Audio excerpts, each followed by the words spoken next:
Did Jesus really ask a sick man if he wanted to be healed? Was that a little bit insensitive, a little bit offensive? It's like looking at a starving person, handing a steak to him. You want to eat? It's like, bruh, of course he wants to eat. Of course he wants to be healed. Does he though? I think this is a powerful question that Jesus asked, and maybe it's for us. Do you really want to be healed? Because Jesus is near you to restore you. Question is, do you want to be healed? Do you want to be set free? Because if you do, this is what Jesus says. Rise, take up your bed, and walk. If you want to be free, it's going to require you to stand up and walk.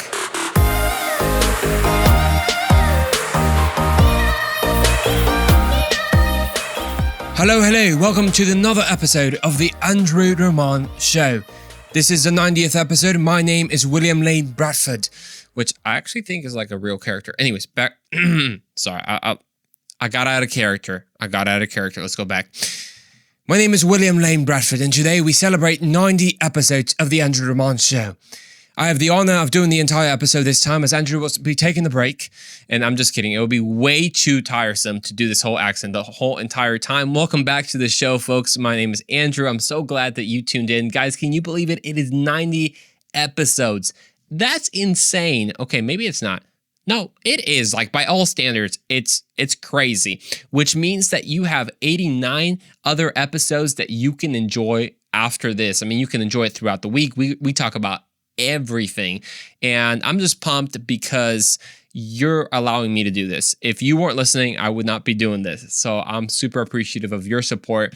And guys, if you haven't already listened to the first part of this series, Jesus Is, you want to, because it all kind of interconnects. Today is part 2. So part 1 was called Jesus Is Actually Alive, where we broke down the reality of what it means for our lives and for our faith that Jesus is alive right now as we speak. He wasn't just a historical character 2,000 years ago. He's currently alive. And the question is he only your savior, or is he also your Lord? Anyways, I ain't going to say no more, but definitely check that out. Make sure to follow on the Andrew Roman Show on Instagram so you get almost daily content there as well. And rate the podcast. Now that all those things are out of the way, this is part número 2. ¿Hablan español? Una pregunta. Nunca he preguntado eso. ¿Cuántos de ustedes hablan español? I have no idea. If you didn't speak Spanish, you're like, dude, what did he say? Did he say burrito and taco? No, brother. I said, do you speak Spanish? Because if you speak Spanish, this podcast is also available in Spanish, so make sure to share that with a friend. So this is part 2 of Jesus Is. If you listen to part 1, you know that we're going to take this deep. And by deep, it's like as deep as my voice will go. We will take this deep. Wow, that sounded like super deep, actually. That's just how profound this episode will go. Do you remember the song Reckless Love? How could you not? It's like the #1 song ever played in the last, 10 years. I mean, Oceans, obviously, is up there. But it was just, everyone's like, oh, the overwhelming, never-ending, reckless love of God. And then there was a debate where the scholars of theology said, wait a minute, can the love of God be reckless? Can't it or can it? Of course, these scholars were in Edinburgh, Scotland, right? They were arguing about it. They said, this man Curry Osbury, I'm not sure about this song, calling the love of God reckless. Now, of course, this debate wasn't new on what words you could use in Christian songs, because then there was a debate, do you remember it? The sloppy wet kiss. Oh, man, now that broke up denominations. You know that. I mean, you know why there's Catholic faith and the Protestant faith? It was sloppy wet kiss. That's exactly when they divided. I'm pretty sure that's accurate church history right there. Pretty certain about that. Yeah, the sloppy wet kiss, that was quite the argument. And the reckless love was almost there, but sloppy wet kiss, man, that gets it. And because the reason that these were arguments is because the question is, how much of a human phrase or a human attribute can you put on God, right? There's a complaint a little bit that as Christians, we tend to anthropomorphize God. Now you're like, ¿qué dijo? ¿Anthropomorphize qué? Like, what? No. So anthropomorphized. Anthropomorphized means to slap on God or slap on something that's not human, slap on it human attributes. So that's what we do in The Lion King. The Lion King, we put on them, human attributes like trust and courage and all these things, and we give them names. And so that's called anthropomorphizing something. Well, there's a complaint that Christians tend to do that with God, right? Like, does God really chase you down? And lovingly, does God really dance? Does God really sing and all these things? It's like a lot of Bethel songs can be, dancing with God. And you're like, is that really like real? And it hits on a bigger issue even. I mean, we're taking this deeper. Why in the first place believe in the personal God? Like, is God even personal to us? Because the Bible talks about God loving us. I mean, isn't that a little bit selfish that we would pretend that the highest being in the universe, this deity, is actually caring about us? Like, are we that selfish? Like, I mean, believing in a deity is well warranted with the evidence that we have. I mean, it's kind of hard to be an atheist nowadays. There's just so much evidence that there is a creator. But to take the next step and say that creator actually cares about you and cares about me, isn't that a little selfish? Isn't it a little bit anthropomorphizing? I'm not sure how to say that word in Scottish, but I tried it, didn't I? What about Irish? Irish is a little bit higher than that. But anyways, this episode's not about accents. Going back to the issue at hand. Why do we believe that God cares about us? You hear that at church. You hear that God is close to you and God cares about you and God is knocking at your door. Now, if you were raised in church, you were already hear some of the biblical references I'm making, right? But why, in fact, do we believe in the personal God? Are we wrong to say that God loves us, that He cares for us, that Jesus is near and He's close to us? Are we wrong about that? Well, today we're going to talk about the reality that Jesus is actually closer than you think, that Jesus is near. You see, all throughout the Bible, God's personal relationship with creation is evident. It starts from the beginning. How? Because He created. It wasn't an accident. You see, things that are an accident are obviously, not intentional, but things that are created are intentional. Did you know you were created? Well, if you grew up in church, you've been told that. But the world doesn't really tell you that. The world says you're an accident. In fact, maybe no one has told you that, but that's just the end result. Deductive reasoning over here. If the whole universe is an accident and you're just really just a bunch of cells put together by random chance, then yeah, the world says you are an accident. And accidents don't have a lot of value. But the good news is that's not true. In fact, God created you. And because He created you is that He was intentional about you. You see, something that you need to understand, you're not an accident, even if your parents didn't plan you, because God did plan for you. You were already in God's thoughts. And we're going to talk about this more, but we're going to talk about the reality that Jesus is in fact near us because He is personal. You see, we're not the first ones to ponder this question of whether God really cares about us. Like, are we just a 21st century, very much that we love all the hugs and kisses in the 21st century, soft Christians, I should say? Are we just soft Christians that we humanize God? No. Psalm 4:8, the King David asked himself this question. He said, "What is man that you are mindful of him? What is the Son of Man that you care for him?" You see, the psalmist David had the same question. Who are you and I that God is even mindful of us, that He even noticed us? Are you the youngest sibling in the family? I am. Yo soy el bebé. I'm el pollito. If you know what pollito is, like a little chick. There's always this thing that happens with little siblings. Don't worry. It might sound like I'm traumatized. I'm not. I'm over it.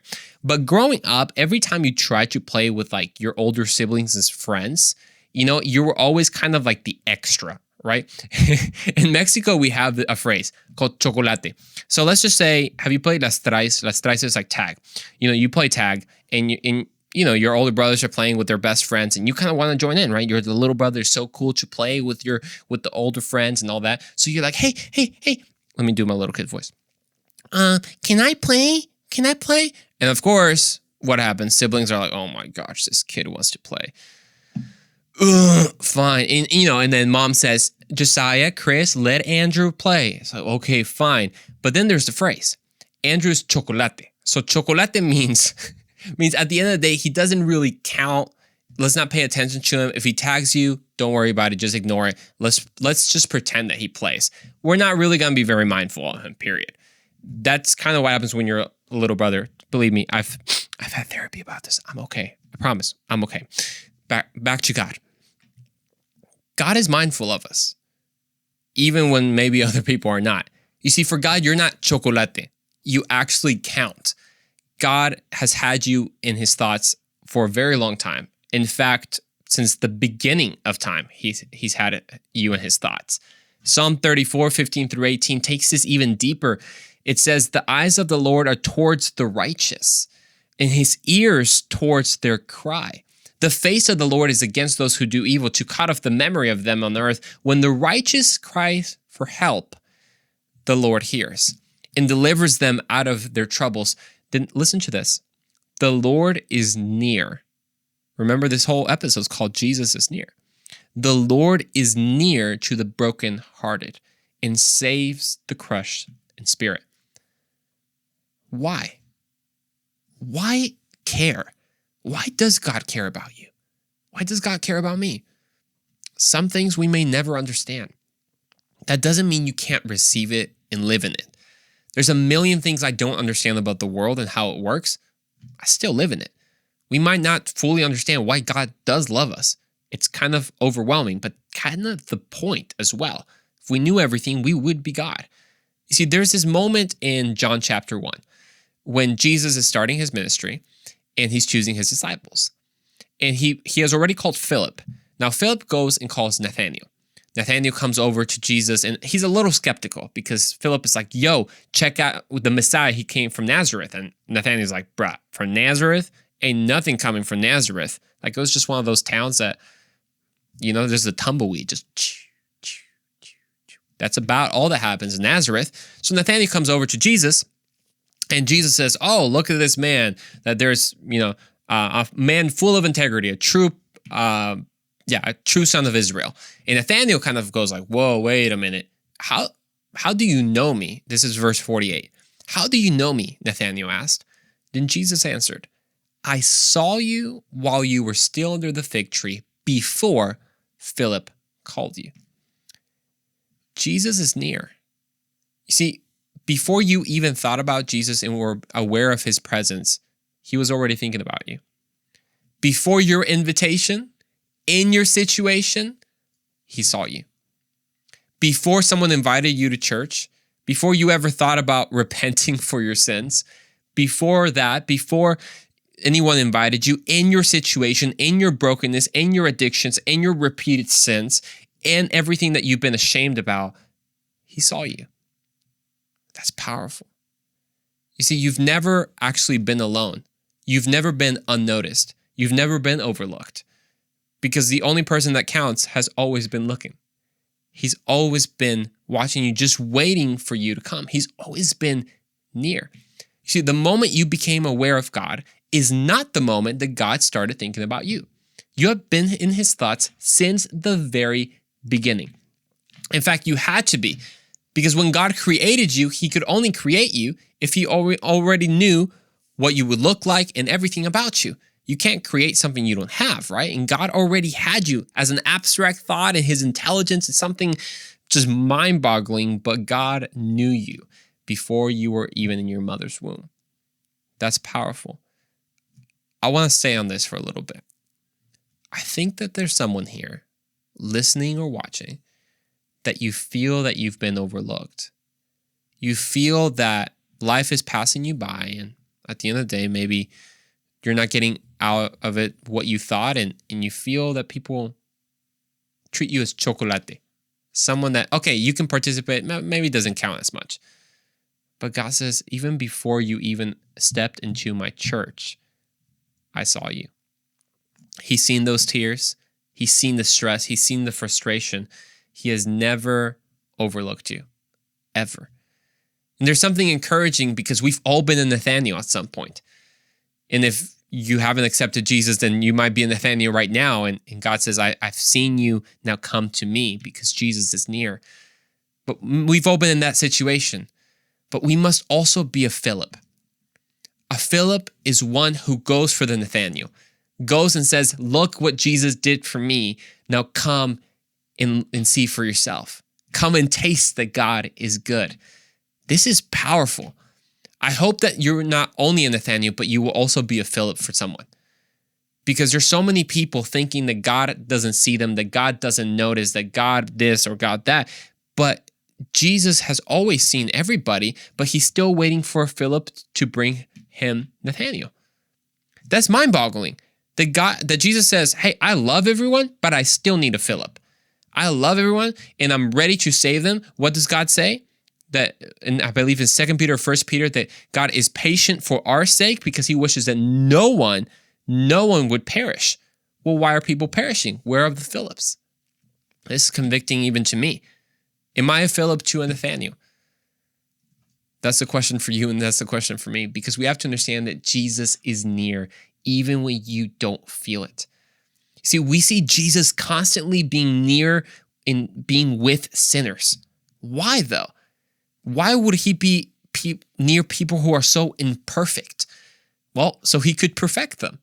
You see, he wasn't with them only for compassion or empathy, but he wanted to offer them a new life.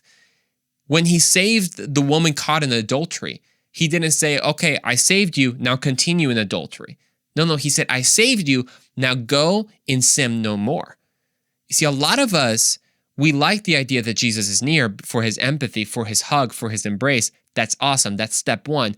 But Jesus is not going to leave you there. He loves you too much to leave you where he found you.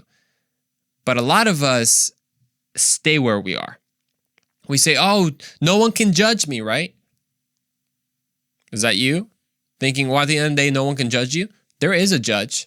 And one day we will answer for what we do. See, in John chapter 5, verses 6 through 8 is a powerful story when Jesus healed someone who had been in a very bad condition for a long time. In fact, he healed a lame person. Now, I know a lot of us are lame, not in that way. Now, I don't know if Jesus can do something about that. Like, I mean, if you're lame, like your legs don't work, I feel like Jesus can heal you. But if you're lame just because you're lame, dude, I don't know if Jesus can do anything about that. I'm just saying. Okay, that was an unnecessary burn. All right, John chapter 5, verse 6 through 8. It says, when Jesus saw him, the lame person, lying there, and knew that he already had been in that condition for a long time, he said to him, do you want to be well? The sick man answered him, sir, I have no one to put me into the pool when the water is stirred, but while I'm coming, another steps down before me. Jesus then said, rise, take your bed, and walk. Okay, hold up. Let's go back. Did Jesus really ask a sick man if he wanted to be healed? Like, was that just a burn? Like, was that a little bit insensitive, a little bit offensive? It's like looking at a starving person and be like, and handing a steak to him. Do you want to eat? It's like, bruh, of course he wants to eat. Of course he wants to be healed. Does he though? I think this is a powerful question that Jesus asked. And maybe it's for us. Do you really want to be healed? Because Jesus is near you to restore you. The question is, do you want to be healed? Do you want to be set free? Because if you do, this is what Jesus says. Rise, take up your bed, and walk. If you want to be free, it's going to require you to stand up and walk and change with the power of God, not by your own works. You see, Jesus isn't near you so you can stay the same. Following Jesus will make your life better, not necessarily easier. And I feel like maybe many of us have been so accustomed to our situation that we say we pay lip service to Jesus saying, I want Jesus' healing. But when Jesus said, okay, I healed you, now walk, you're like, I don't know about that. I kind of like my position. I like my mat here on the floor. I don't think I'm going to walk. Do you want to be healed? Do you want to be restored? Do you want your relationship with your siblings to be restored? Jesus said, all right, perfect. I'm going to heal you and I'm going to restore you. Now go ask for forgiveness. Walk it out. What? Oh, God, no. Are you serious? Yeah. Pick up your walk with it. Don't stay where you are. Don't leave anything that's yours there because you no longer belong there. Gosh, Jesus is doing something in this podcast, isn't he? How many of us, Jesus has healed us, he's restored us, but we don't want to quite leave that home. I'm in real estate investment, which means I buy houses as is. I've bought some ugly houses, like some houses that need a lot of love, some houses from people who were hoarders. And the thing about being a hoarder is a lot of times, even if you get them a new house, they will continue to be hoarders because they have accepted that as their life. They want a new outside environment. They don't want a new internal environment. My gosh. How many of us just want things to change in our lives, but we don't want to change? We say, Jesus, change everything outside of me. Change my dad, change my mom, change my sister, change my spouse, change my girlfriend, change my boss, change me. And what? Nah, heck no, I'm not doing that. Jesus is near you to restore you. Jesus is not far away. He's much closer than you think. I can't tell you why God cares so much about you, or why he cares so much about me, why he knows the number of hairs that you have on your head, or why he counts the number of your days, why he has had you in his thoughts before the foundations of the earth. I don't know why. I don't know why he would give himself up for us and for all the world if we just kept sinning against him. I don't know why God would die for those that he knew wouldn't even accept him to begin with. But the truth is, Jesus is near. And he's also God, which means that he's powerful enough to do the impossible, and he's close enough to make a difference in your life. He's not this unknown force, ethereal thing, aka the universe that you believe in and the destiny. No, he is Emmanuel, God with us. And you can know him. In fact, he already knows you. The question is, will you come near to Jesus? Jesus, if there's 1,000 steps between you, God took 999 and he's asking you to walk one step towards him because it's still a choice. You see, Jesus was near the imperfect. He was near even those who rejected him. He was near Judas. Why would he choose Judas, someone who he knew would reject him? Because Judas still needed a choice. You see, if Judas wasn't in the picture, then the people who would ever reject Jesus, right? He's God. But plenty of people rejected him. Even the person closest to him rejected him. Because we all have a choice. He is Emmanuel, God with us. And you can choose to know him. Because Jesus is not far away. He is near. We'll see you in the next episode of The Andrew Ramon Show.